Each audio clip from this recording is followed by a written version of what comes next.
होली होली अर्थात रंगों का त्योहार जो कि पूरे भारतवर्ष में मनाया जाता है।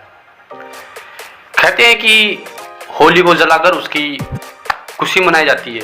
तो मैं ये कहूँगा कि किसी औरत को जलाना मर्दानगी तो नहीं हो सकती। हाँ, बुज़दिली ज़रूर कह सकते हैं। किसी को औरत को जलाकर खुशियाँ मनाना ये तो गलत बात है। हाँ, ये कह सकते हो कि हम रंगों का त्यौहार मनाते हैं। रंगों का त्यौहार का मतलब होता है नफरत को भुलाकर, जाति धर्म सब भुलाकर आपस में प्रेम फैलाएं, सद्भाव फैलाएं। इसी का नाम रंगों का त्यौहार है। तो आइए सब मिलकर नफरत भुलाकर प्रेम फैलाएं और रंगों के त्यौहार को हंसी खुशी मनाएं। होली अर्थात रंगों का त्यौहार, कलर फेस्टिवल क्यों मनाया जाता है, किन देशों में मनाया जाता है और इसकी वास्तविक सच्चाई क्या है और इसके पीछे क्या पौराणिक कथाएं हैं, तो जानेंगे इसी वीडियो में। रंगों का त्यौहार पूरे भारत में मनाया जाता है। अलग अलग तरीके से अलग अलग जगहों पर भिन्न भिन्न प्रकार से मनाया जाता है। एक पौराणिक कथा है कि हिरण्यकश्यप की जो बहन थी होलिका, वो एक भक्त था प्रहलाद, जिसको गोद में लेकर बैठ गई आग के बीच में, और होलिका जो हिरण्यकश्यप की बहन थी वो जल गई और प्रहलाद बच गया। इस खुशी में भारत के लोग होली मनाते हैं। यह है कि पौराणिक कथा कुछ भी हो सकती है, मगर सीधे शब्दों में यही है कि हमें ईर्ष्या को जलाना चाहिए, नफरत को भुला देना चाहिए और प्रेम भाव बढ़ाना चाहिए। जिस प्रकार एक रंग दूसरे रंग में मिल जाता है, उसी तरह धर्म जाति भेदभाव सब भूलकर हमें सिर्फ और सिर्फ प्रेम बढ़ाना चाहिए। इसी का नाम रंगों का त्यौहार है। और सब मिलकर आपस में नफरत भुलाकर प्रेम फैलाए, इसी को रंगों का त्यौहार कहते हैं और शायद इसी को होली कहते हैं। हालांकि कई पौराणिक कथाएं भी हम जान लेते हैं। शिव पार्वती और कामदेव की कहानी। शिव और पार्वती से संबंधित एक कथा के अनुसार हिमालय पुत्री पार्वती चाहती थी कि उनका विवाह भगवान शिव से हो। शिवजी अपनी तपस्या में लीन थे। कामदेव पार्वती की सहायता को आए। उन्होंने पुष्प बाण प्रेम बाण चलाया और भगवान शिव की तपस्या भंग हो गई। शिवजी को बड़ा क्रोध आया। उन्होंने अपनी तीसरी आंख खोल दी। उनके क्रोध की ज्वाला में कामदेव का शरीर भस्म हो गया। फिर शिवजी ने पार्वती को देखा। पार्वती की आराधना सफल हुई और शिवजी ने उन्हें अपनी अर्धांगिनी के रूप में स्वीकार कर लिया। इस कथा के अनुसार होली की आग में वासनात्मक आकर्षण को प्रतीकात्मक रूप में जलाकर सच्चे प्रेम की विजय का उत्सव मनाया जाता है। एक अन्य कथा के अनुसार कामदेव के भस्म हो जाने पर उनकी पत्नी रति ने विलाप किया और भगवान शिव से कामदेव को जीवित करने की गुहार लगाई। ईश्वर प्रसन्न हुए और उन्होंने कामदेव को पुनर्जीवित कर दिया।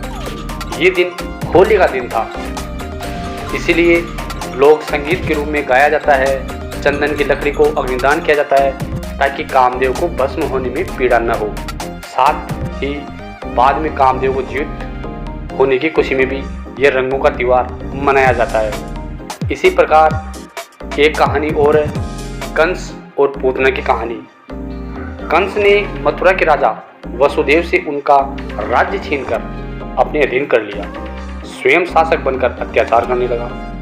एक भविष्यवाणी द्वारा उसे पता चला कि वसुदेव और देवकी का 8वां पुत्र उसके विनाश का कारण होगा।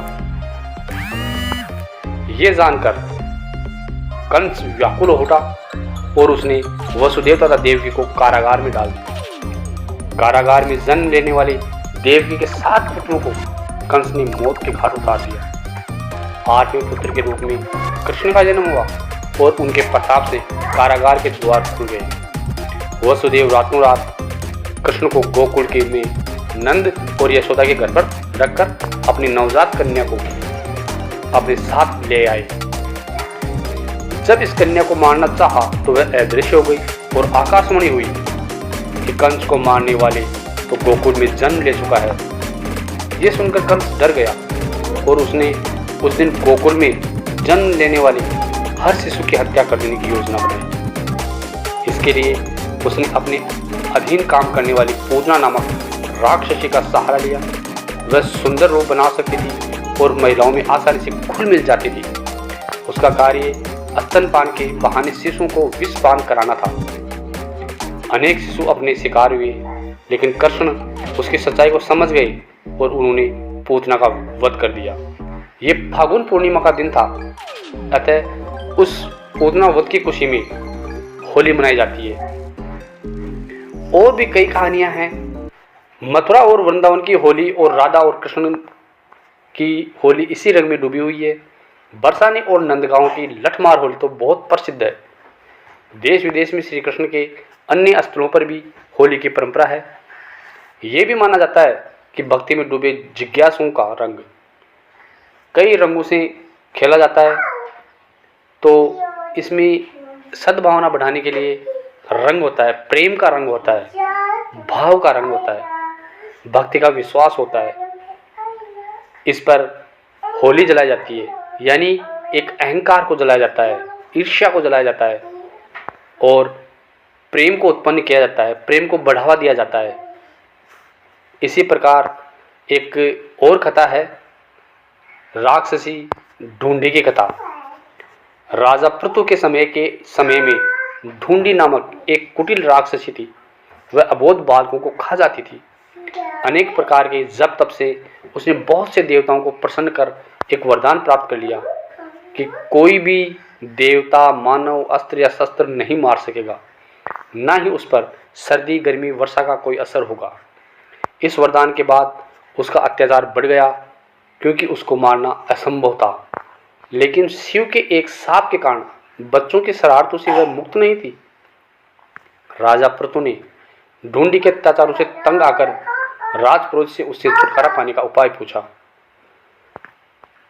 तब पता चला कि फागुन मास की पूर्णिमा के दिन, जब न अधिक सर्दी होगी न गर्मी, सब बच्चे एक एक लकड़ी लेकर अपने घरों से निकले, उसे एक जगह पर रखें और घास फूस रखकर जला दें।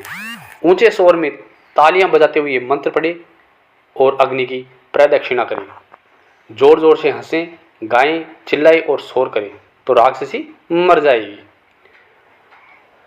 तो उसकी सलाह के अनुसार ऐसा किया गया। जब ढूंढी इतने सारे बच्चों को देखकर अग्नि के समीप आई तो बच्चों ने एक समूह बनाकर नगाड़े बजाते हुए ढूंढी को घेरा, धूल और कीचड़ फेंकते हुए, शोरगुल करते हुए नगर के बाहर खदेड़ दिया।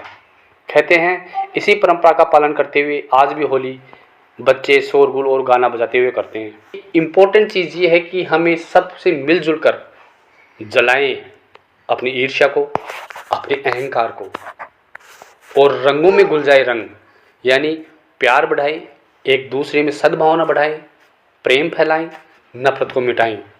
यही संदेश देती है होली, रंगों का त्योहार। अगर वीडियो पसंद आए तो लाइक करें, शेयर करें, सब्सक्राइब करें और अपनी राय कमेंट बॉक्स में ज़रूर लिखें।